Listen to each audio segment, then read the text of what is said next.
United States joined the sanction regime against apartheid South Africa, it played a positive role in change. And we are expecting the international community to do the same. I understand it would be very difficult, especially to change the American position because of the Jewish lobby, because of the Christian fundamentalist lobby. But, you know, we have to believe that in 2008, also in America, people began to see politics and reality differently. There is a different attitude to politics in the world today than there was before 2008. Very little confidence in politicians, very little confidence in political systems. It's a long process. We don't know exactly how it will end. In some cases it can bring chaos and anarchy, but I think basically what Israelis have to realize that they can wake up one day and America will not be on their side. And I think it will happen sooner than later.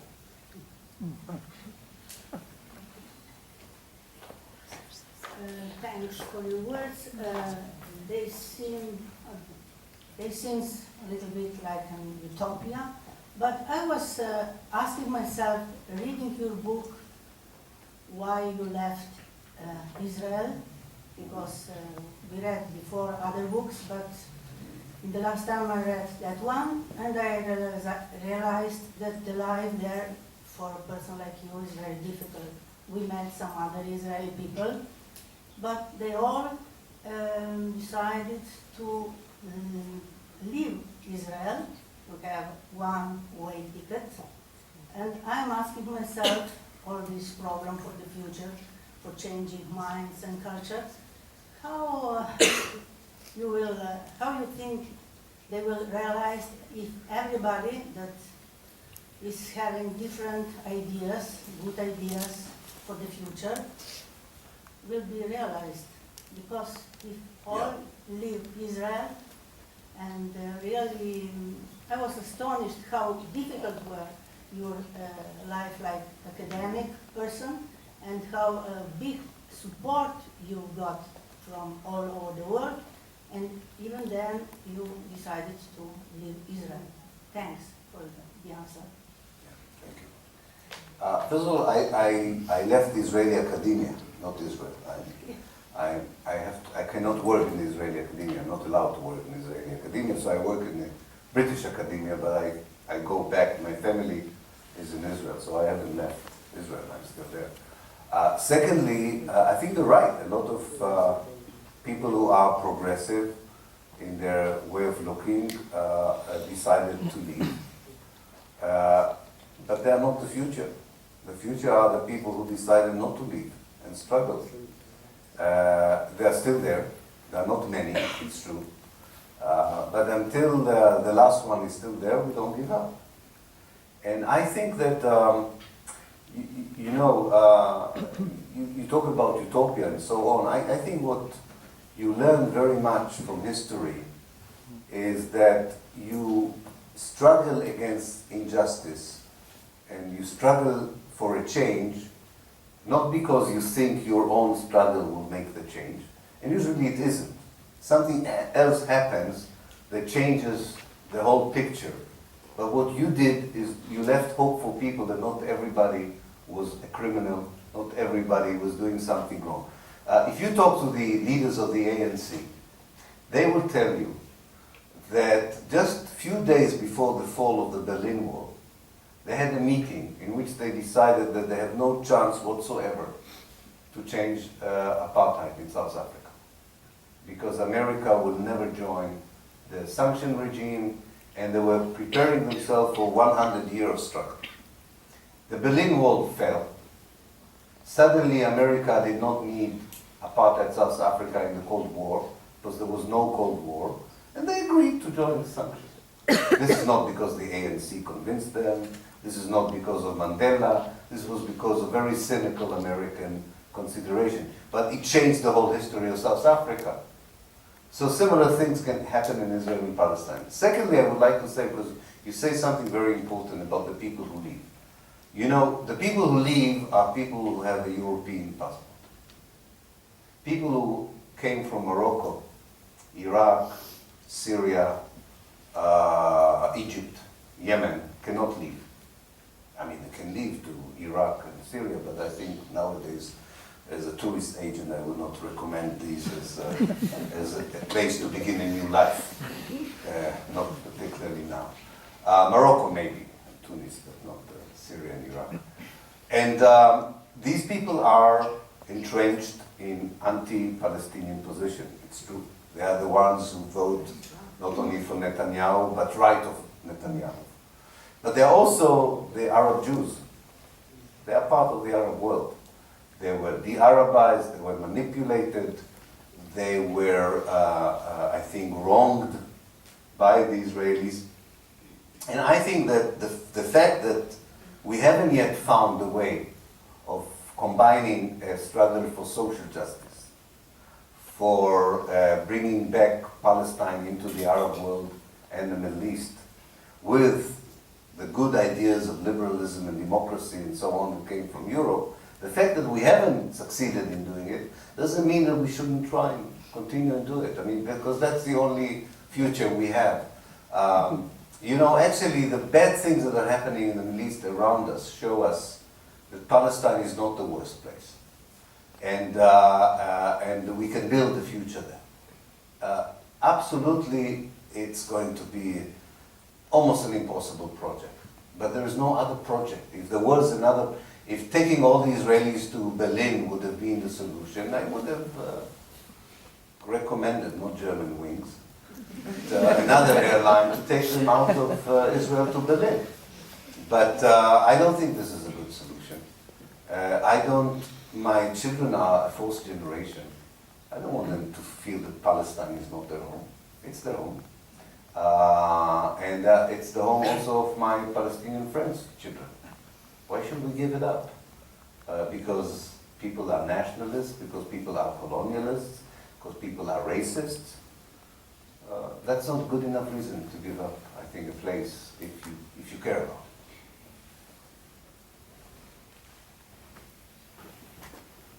Okay, I have another question. I wanted to ask you, what do you think the Palestinian people who move out, or the Muslims worldwide, how do they think or look at this Israeli-Palestinian conflict in the way of integration? Let's say when they come to the West, how does this conflict impact their integration? That's my question. Thank you. Yes, I think France is a good example for the way that the conflict in Palestine impacted a very good relationship between Jews who came from North Africa and Muslims who came from North Africa as immigrants. There was a common experience as immigrants, there was a common culture, there was a common language. And the moment Israel demanded of the Jewish community to be ambassadors of Israel, and the moment some factions from the Middle East demanded similar loyalty among North African immigrants, it deteriorated a relationship that was a good relationship. I think that there are two things that have to be done in order that this impact would be a positive one and not a negative one. One is to understand that there is no connection between anti-Semitism and anti-Zionism. And there's no connection, actually, between Zionism and Judaism.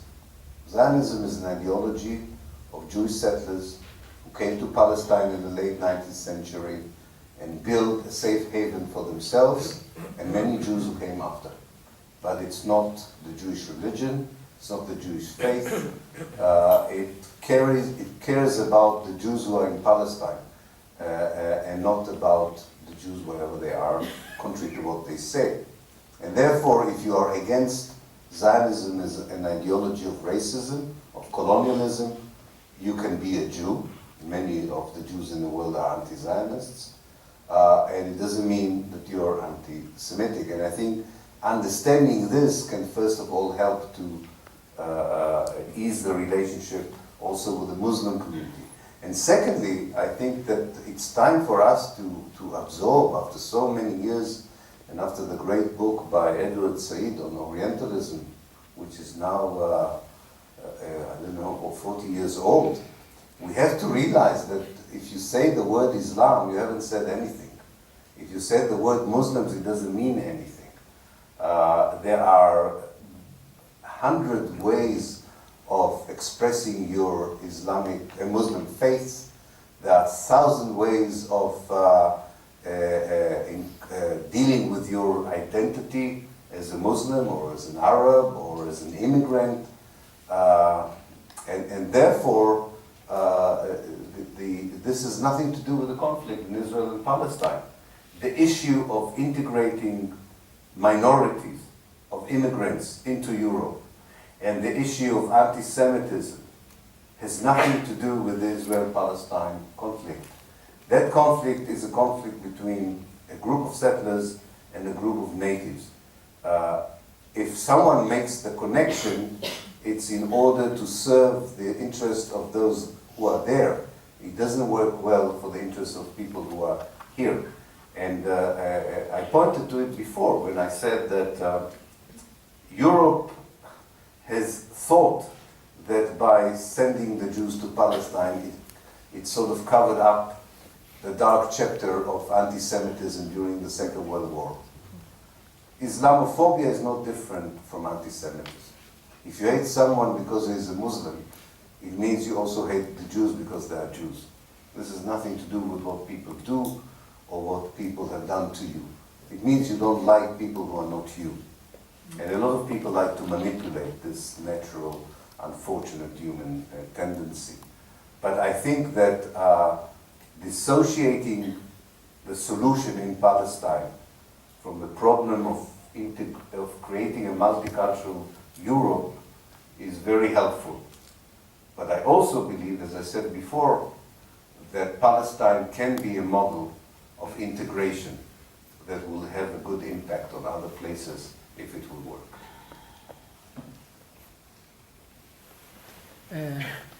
Thank you very much.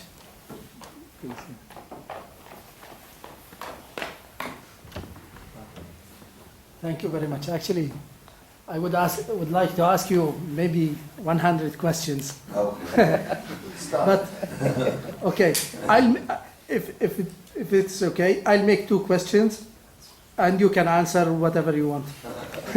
So, listen, I'm Palestinian, so I'm in direct contact with a friend, actually, and appreciated person, human being.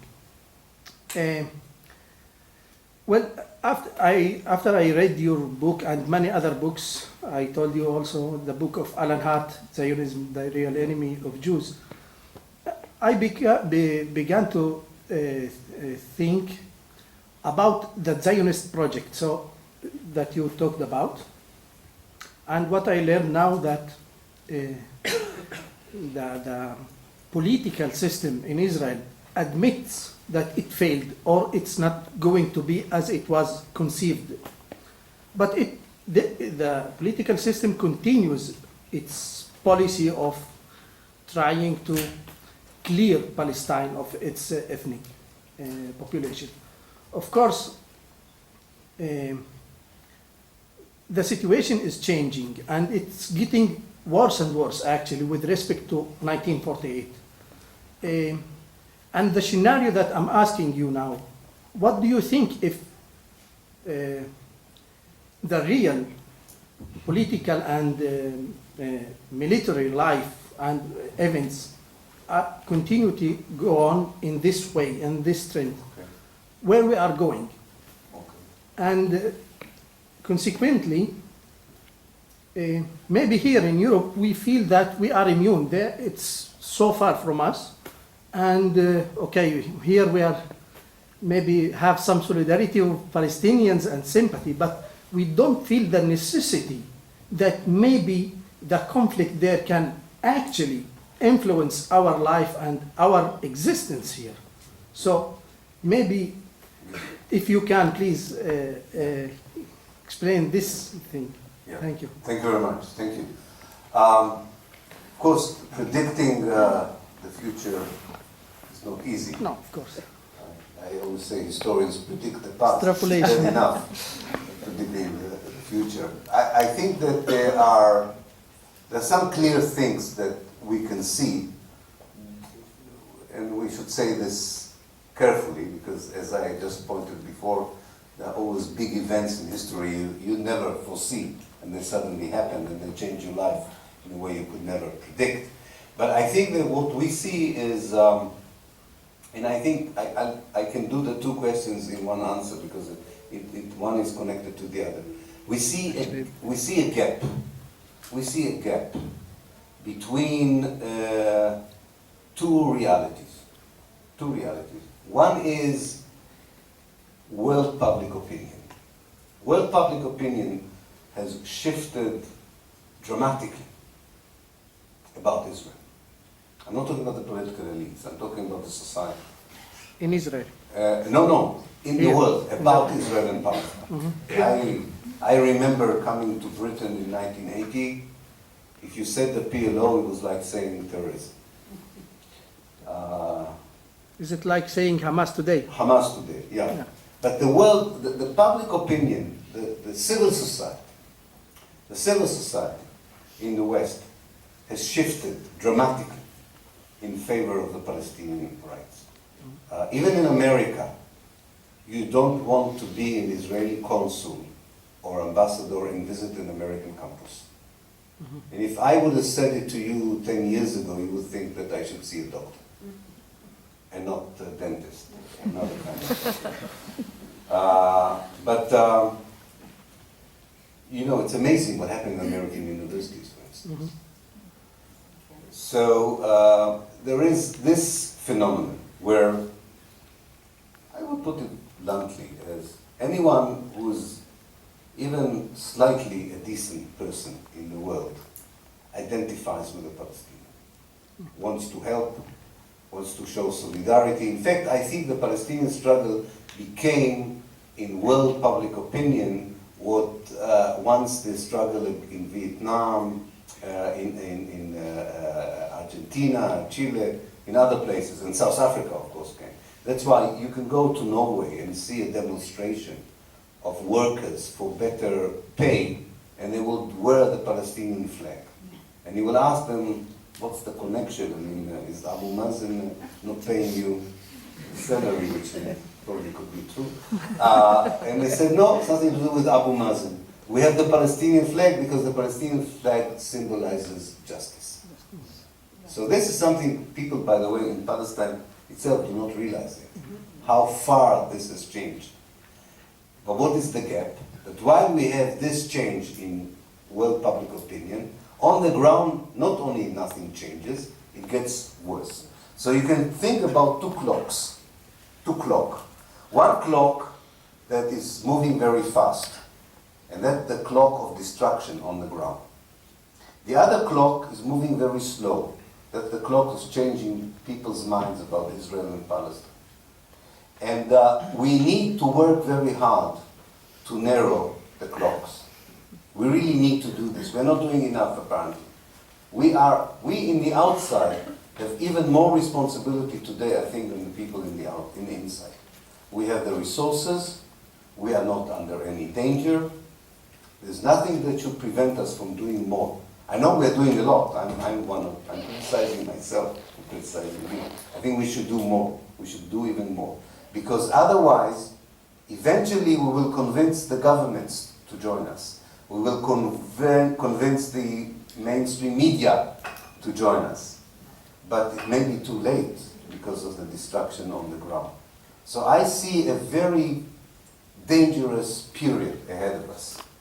I see a fanatic Israeli political system that is going to do worse things than it has done until today, in every level, including to myself, or people like me.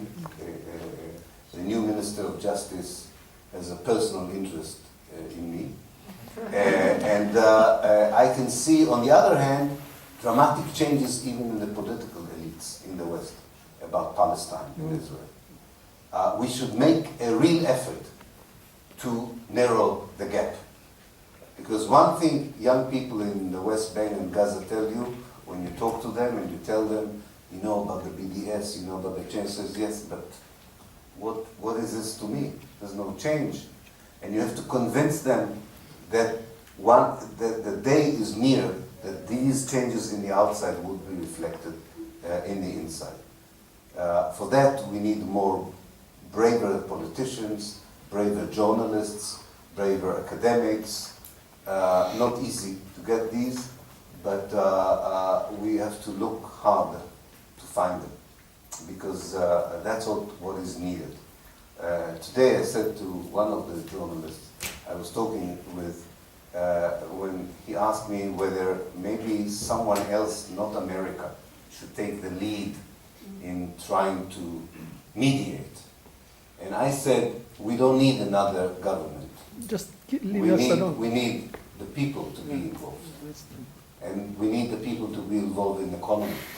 We need the people to be involved in politics. We need the people to be involved in conflicts around the world. Because politicians, by and large, are not doing this. Because bankers and financial masters of money do not do this. We need a European spring. We need an American spring, not just an Arab spring. And when all these three springs will happen together, then they will impact each other. Europe hasn't had its spring when it comes to Palestine. The governments do not reflect what most of the people want them to do on Palestine. Even in America, the establishment is not reflecting which more and more Americans want the American establishment to do about Palestine. We have some beginnings of hope. In Latin America, you have governments who reflect the people's will on Palestine. We have a new government in Greece that reflects people's wishes much better. It doesn't reflect the wishes of the bankers and the finance ministers, but it reflects much better people's interests. You need a huge change in academia. We need to teach economics differently. We need to teach history differently. Not just about Palestine, in general. So we need a revolution. We do. We need a revolution. And Palestine is part of that revolution. And we don't need fake revolutions. Because we had too many of them lately in the Middle East. We need genuine revolutions. Not bloody ones, but humane ones.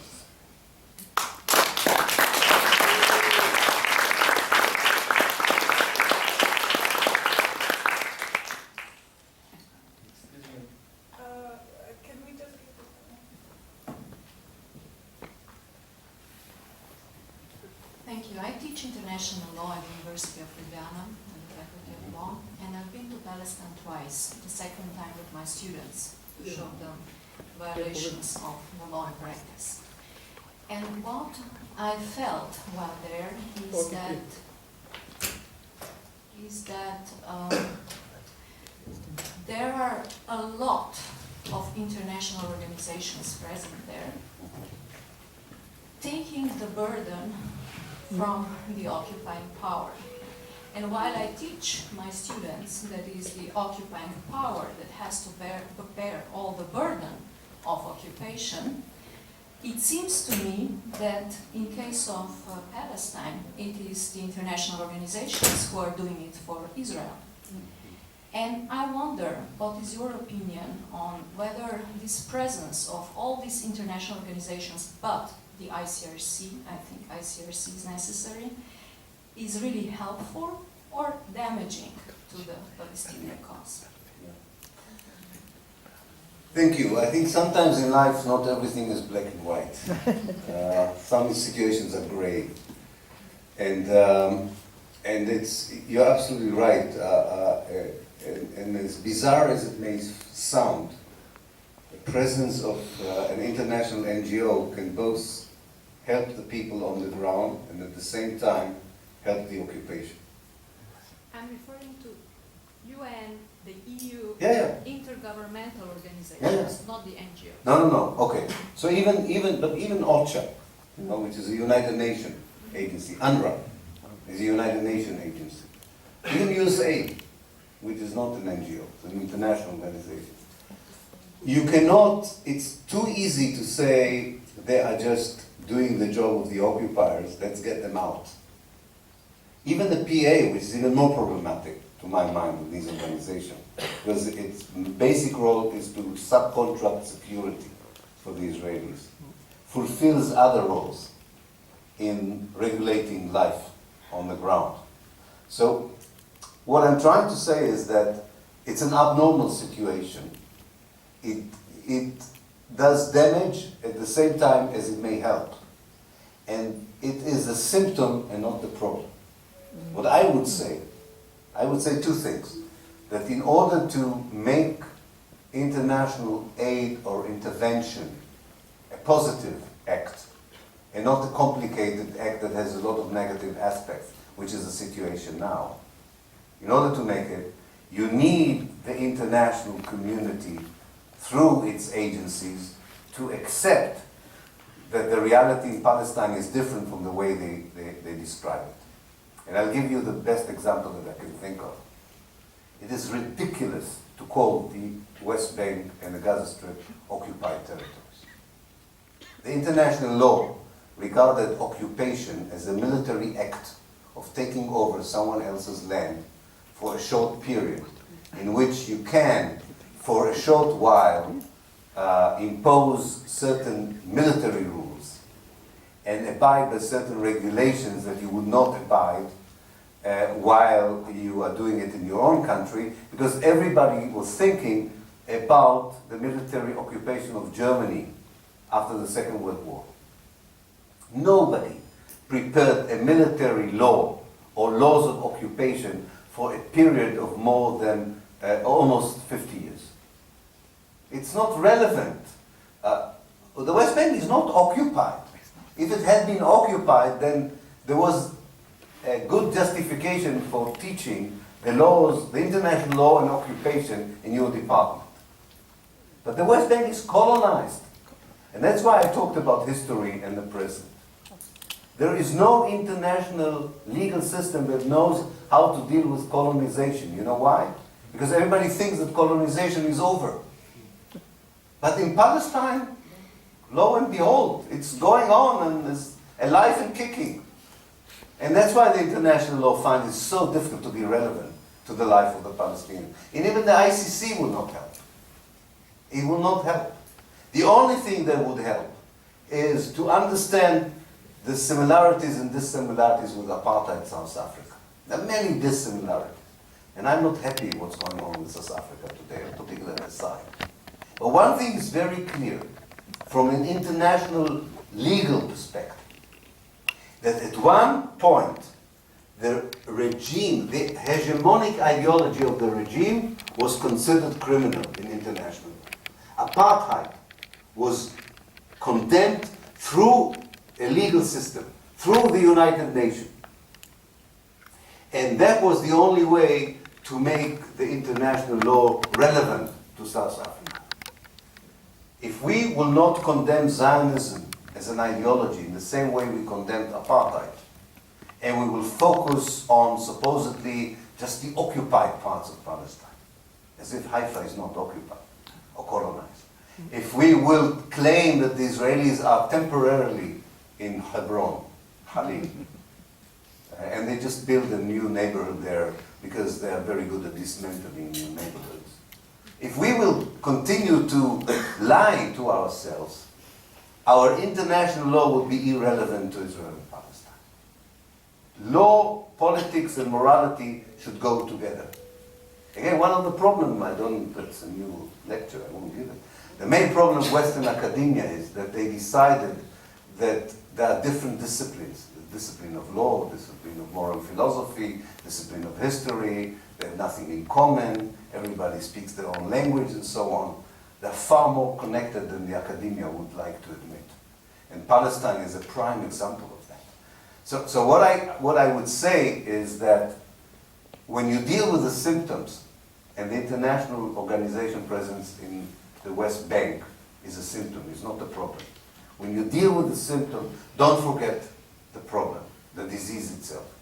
The disease is not a corrupt or not corrupt or a naive or not naive international organization, or even a sinister. That's not the problem. The problem is that we are not framing the situation in Palestine for what it is. Again, the PA is not the problem. The problem is that the world really believes that the PA is the embodiment of Palestinian national rights, a state in the making, just one step before a just solution between Israel and Palestine. That's the problem. Of course, corruption, serving the Israeli military interest is a problem, but it's a symptom, it's not the problem itself.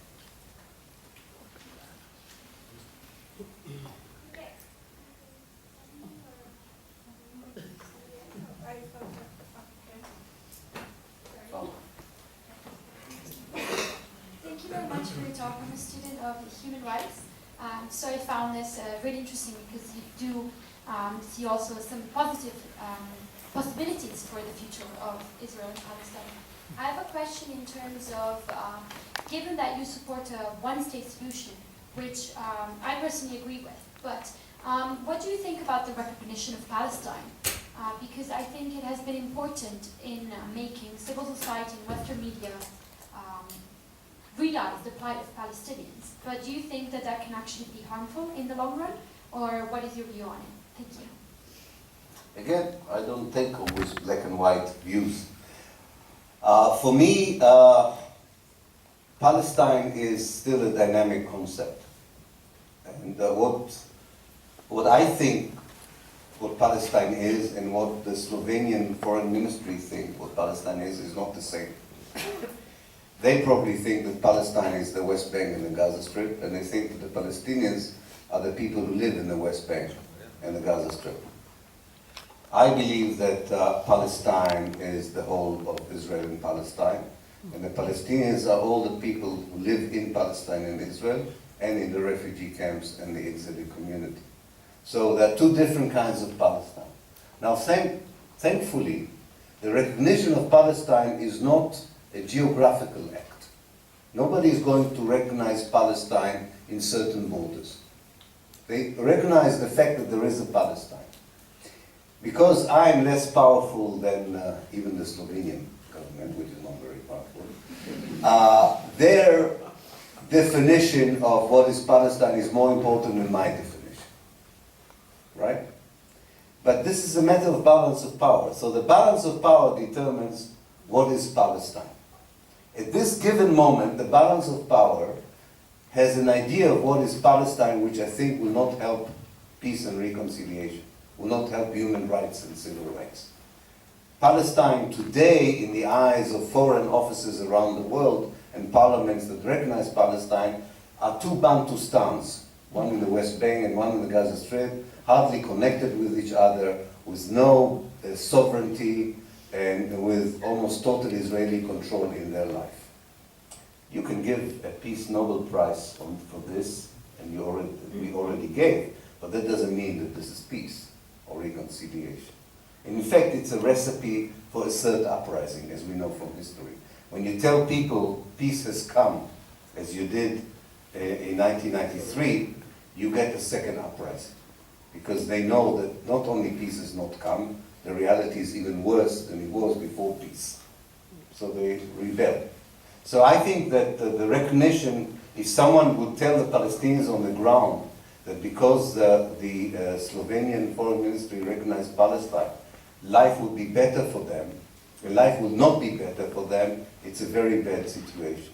However, I think that given the privileges that that recognition gives, for instance, an ability to appeal to the ICC, to appear before international tribunals and expose the Israeli violations of human rights and civil rights, one can only welcome this development. I still think it's not the most important thing that happened. The most important thing that will happen, that should happen, hasn't happened yet. And that's a different way of looking at the conflict and giving up the old way of looking at the conflict. You know, there's a famous Jewish saying that if you lost a key and you look for it where there is a light, but not where you lost it, you will never find it. The recognition of Palestine, the two-state solution, the peace process are all events that are happening under a huge lamp, street lamp, with bright light, where people think that they will find the key that they have lost. But the key is somewhere else in the darkness. So we have to get out of that lamp and begin shifting the light to where we lost it. And where we lost the key is by agreeing that one state in the Middle East will never be condemned for its racist ideology. And this is the state of Israel. And that's where the problem begins. Now, it's not the only state in the Middle East that receives an exceptional position. Cynical American interest would allow violation of human rights elsewhere in the Middle East. However, public opinion, long time before, never accepted these countries as progressive democratic countries. That's the difference between Israel and other countries. That for too long, also the opinion of the society was, oh no, they're right, Israel is very different from the others. Well, it's not that different. And its exceptionalism is the main problem, not whether another foreign ministry would recognize a Bantustan called Palestine in the next year or two.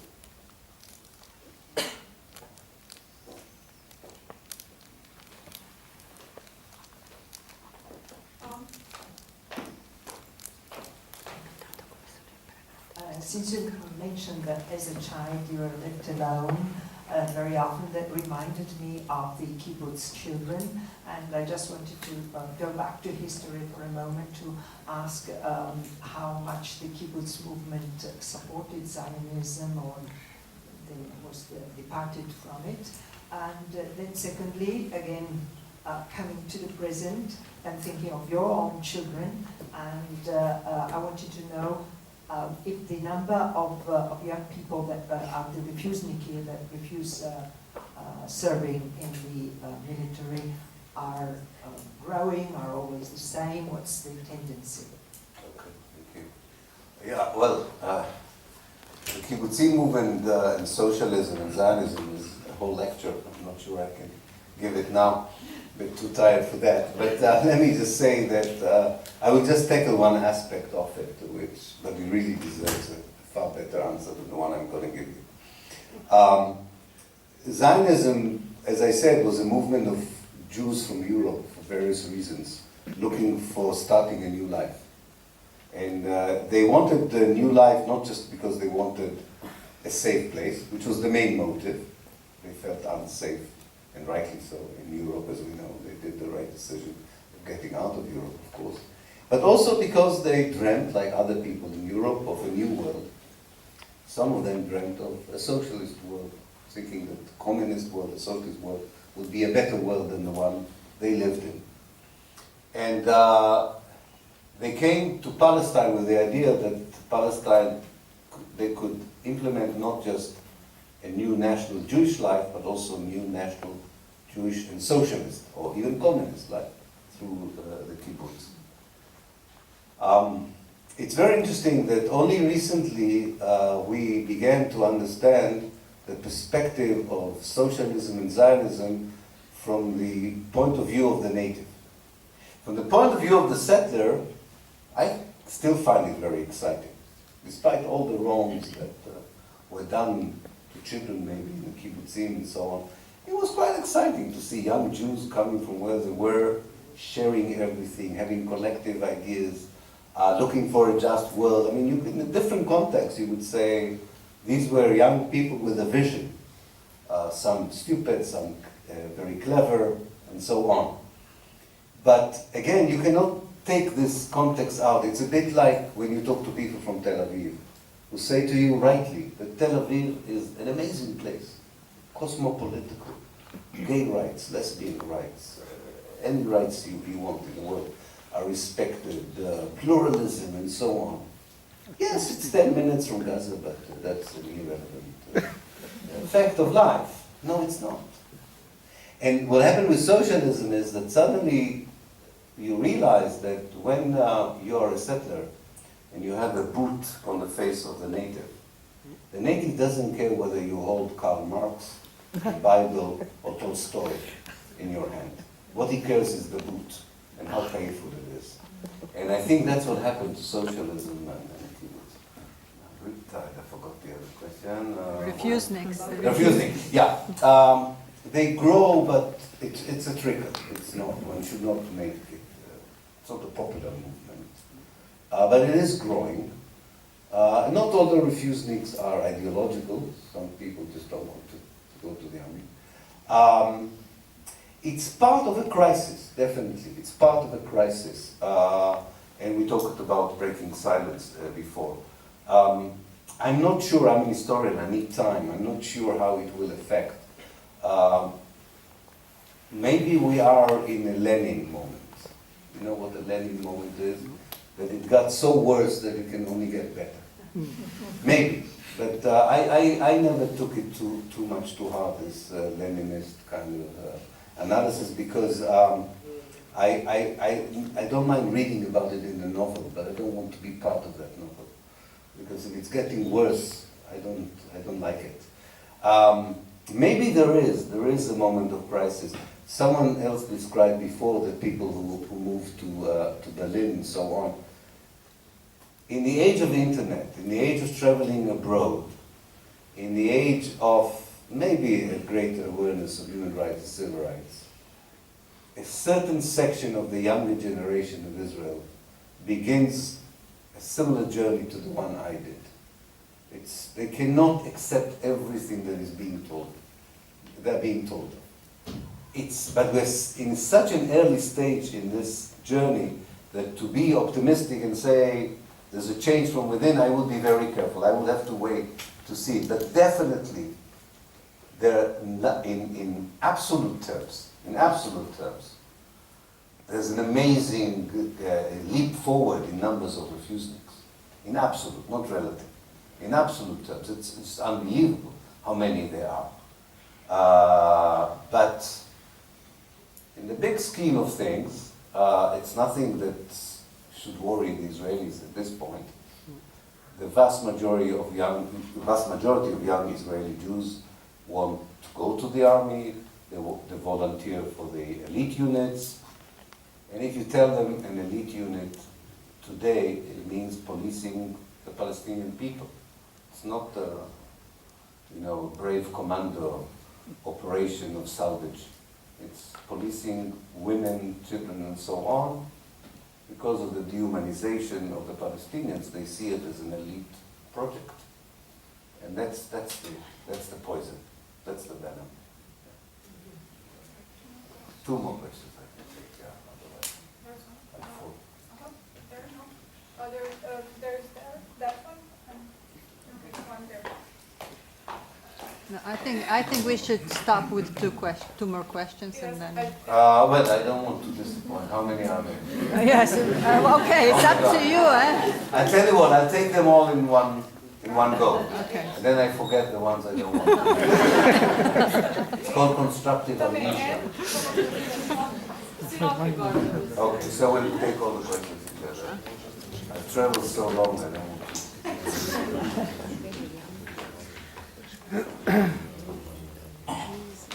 Hello. Hello.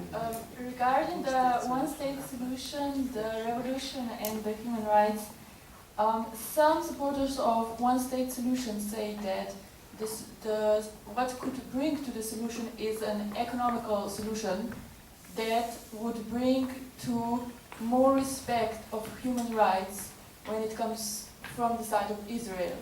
But since Israel actually has all the control over what goes in and out of Palestine regarding people and the products, why would he or the state actually give up that power? Indeed.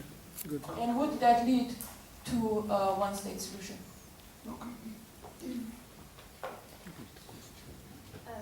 I would just add that how could, regarding also the one-state solution, how could Israel agree with this solution? Because it would actually, it reposes on the fact that it's a Jewish state. So, of course, then it would englobe half of an Arab Muslim population, so that seems highly complicated. Yeah. So I would have yeah. I'd have a similar question. So do you consider being a Jew as a national identity or religious identity, or both or none? Okay, the implication or the consequences I can say for myself are quite clear. And how do you comment the last events regarding the protests of Ethiopian Jews? Do they anticipate some change, or are they just within the leading society, or do they carry them for themselves, or do their problems or their demands address also Palestinians? Okay. Thank you.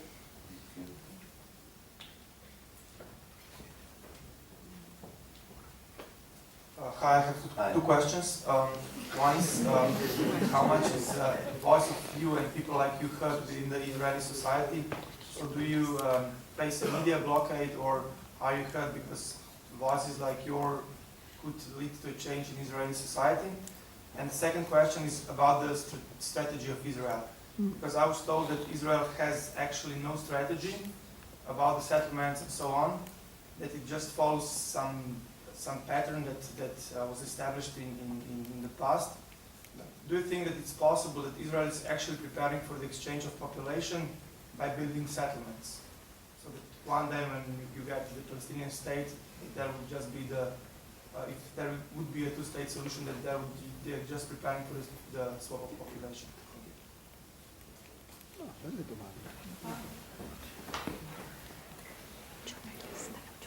to have here, Professor Pappe. I think there is one very striking difference between apartheid and the position of Palestinians. Right now, worth mentioning, the Palestinians, vast majority of Palestinians living outside Israel are not needed. They're in a position that they're completely not needed, at least as a slaves, let's say. It would be better than this position. And just, I'm interested in your opinion about some organizations in Israel, like B'Tselem and thank you. Yeah, thank you.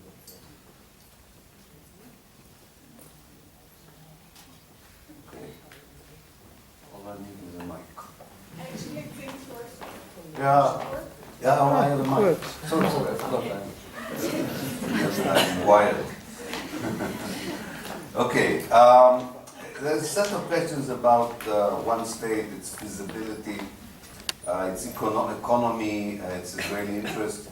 Let me lump them together because it's very important to explain. Today we have already a one-state solution. We don't need to build a one-state solution. There are no two states. If you haven't gone to Palestine, you may think that there are two states, but there aren't two states. There's only one state. It's called the State of Israel. And it controls the life of the Palestinians in different ways. It controls the life of the Palestinians inside Israel through kind of an apartheid system.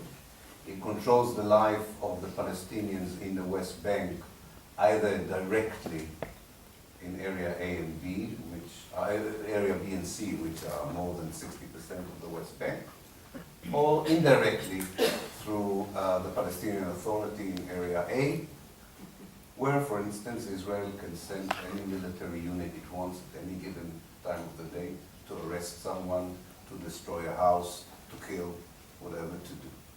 And, as you know, it controls Gaza in a very particular, nasty way through siege and strangulation. So, militarily, strategically, there's only one state. There's a regime that we hope to change. It also has only one economy. The shekel is still the currency in Gaza, if you don't know that. Israel does not only control the Gaza economy, it controls what every person is allowed to eat in Gaza. It controls the diet of Palestinians in Gaza. It determines what commodities would go into Gaza, and they check it, including commodities of building houses and so on. Yes, the Hamas may feel it has some independence, but economically, strategically, militarily, Israel controls the whole of Palestine. So the Israeli interest is not against a one-state solution. The Israeli interest is to maintain the one-state solution that it has now, which is a racist, undemocratic state with different kinds of regime. I once counted, there are 13 different Palestinian groups as far as the Israeli law is concerned. 13 different Palestinian groups. There's 13 different legal regimes for policing Palestinian life, from better to worse. And that's a one-state solution. So what you need is not to convince the Israelis that the one-state solution is good. You have to convince them that they have a regime that is illegal, internationally, illegitimate. The regime has to change. Now the world, it's interesting, whenever you talk about regime change in the Middle East, apart from Israel, it's totally legal. In fact, you can bomb Baghdad to death to change a regime in Iraq. But if I talk in England about the regime change in Israel, I'm an anti-Semitic self-hating Jew. Regime change is what we need, not even a one-state solution. I keep telling my friends those who support the one state, we should give up even the idea of the one state. We should talk about the regime change. The beauty about the regime change is that you can have small steps at first. You don't need the big revolution. Let's start changing some of these issues. So I think that's what gives me hope that this is possible. And the last thing I would say about this, you know, apartheid did not fall in South Africa because all the racist whites stopped being racist. In fact, 95% of the whites, not whites, 90% of the whites in South Africa were still racist when apartheid fell. And today, 75% of them are still racist. So what? So what? It takes time to deprogram. Sometimes you lost a generation. Maybe you need a new generation. I don't know, maybe there are good signs. There's some Israelis and Jews in England who never wanted to talk to me, especially my relatives. Are beginning to invite me to all kinds of events. They want my company again. And I think that they feel that something is changing. And I know them. They would say, when the change will come, like many whites in South Africa say, oh, you know, remember, I already in 2000 said that Zionism was wrong and so on. So I encourage them to